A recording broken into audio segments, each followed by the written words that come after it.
I'm very happy with the agreement that's been reached. I think it's good for Gibraltar. It protects Gibraltar as a separate and autonomous tax jurisdiction. It protects and recognizes the concept of the Gibraltarian, and in particular it recognizes the Gibraltarian Status Act, which means that not only is Spain recognizing the act of our parliament which designates Gibraltarians, it's recognizing that we have a parliament with separate legislative function and power. I had to formally write to David Lidington, authorizing him to enter into this agreement, because under our constitution, taxation is a matter which is the responsibility of the Gibraltar government. But because external relations under the constitution are the remit of the United Kingdom, international treaties can only be entered into for Gibraltar by the United Kingdom. And it's for that reason that not the Foreign Secretary, or indeed the Minister for Europe, but the Deputy Prime Minister, also known as the Chancellor of the Duchy of Lancaster, entered into this agreement, as he entered into the Memorandums of Understanding, for Gibraltar with the consent and approval of the government of Gibraltar. Absolutely, Gibraltar remains a completely separate jurisdiction to the United Kingdom when it comes to matters of taxation. The only relevance of the United Kingdom in the document is to enter into it as the state responsible for our external relations.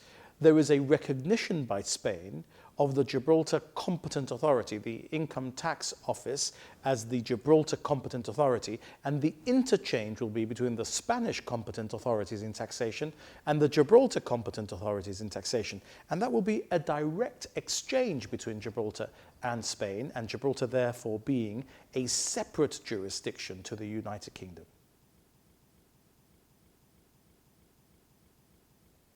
Frontier workers will continue to pay tax in Gibraltar, at least those frontier workers that are individuals who are resident in Spain and work in Gibraltar. Gibraltar taxes on the basis of source of income. So if you work in Gibraltar, we tax your income at source in Gibraltar. Many of those frontier workers who come into Gibraltar every day to work go back to Spain and are also taxed on their income in Spain.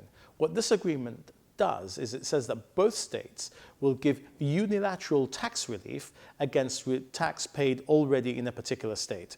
So, for example, if you're a Spanish cross-frontier worker, you will continue to pay your tax in Gibraltar. It will be deducted from your salary.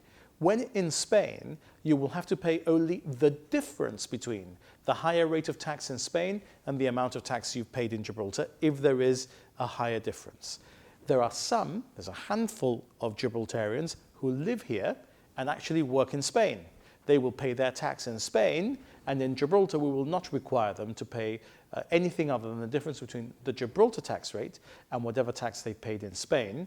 For those handful of people, this likely means that they will enjoy the benefit of unilateral double tax relief because our rates are lower than the Spanish.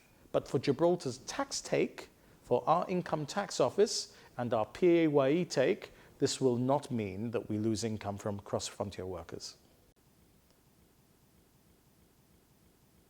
So we're very pleased to have done this agreement now. I mean, this is probably one of the only silver linings that Brexit has, and that is that we've been able to sit down with Spain as a result of Brexit and negotiate things that Spain has been resistant to negotiating with us before. Spain has insisted that we have not been cooperating on matters of exchange of information, etc., in taxation. We've been offering to do so. In 2013, I wrote to the then Spanish tax minister, Señor Montoro, and offered an agreement of this type. So what we have achieved is that finally, Spain and Gibraltar have an agreement on taxation, and this will take the whip hand away from Spain, who will no longer be able to argue that Gibraltar fails to cooperate on matters of taxation. We know that this will lead to Gibraltar's removal from Spanish blacklist, because that's what the Spanish have promised it will do. We don't trust them, so we've retained the ability to terminate the agreement if they don't deliver, but we already know that by doing this, we demonstrate that we have an agreement for exchange of information with Spain, an agreement for tax cooperation with Spain, and they'll find it very difficult indeed to now make the contrary argument internationally.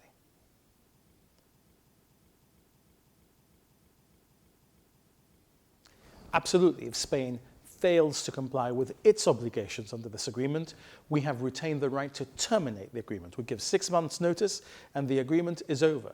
This is a way of ensuring that both sides keep up to their obligations, that the good faith is there in performance of the obligations. Because if it isn't, if Spain doesn't remove us from blacklists when we've performed on our obligations, this will not be immediate. It will require us, of course, to start providing the information and demonstrating our commitment to the agreement.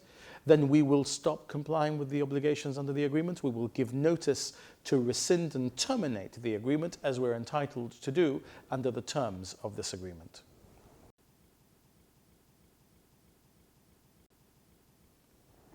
Any actions which are required under this agreement, including the decision to terminate it, are in the hands of the government of Gibraltar. Even though the United Kingdom is the signatory, it's the signatory for Gibraltar. And these are all matters which are constitutionally in the government of Gibraltar. And so therefore, any decision on whether or not to rescind is a decision for the government of Gibraltar. But I want to look forward positively. I don't trust Spain, but I do hope that they are going to comply with their international obligations if this treaty is properly ratified, and that they are going to not just remove us from blacklists, that they're also going to ensure that they provide us with the information that we may need in respect of those who may be seeking to cheat the Gibraltarian tax authorities.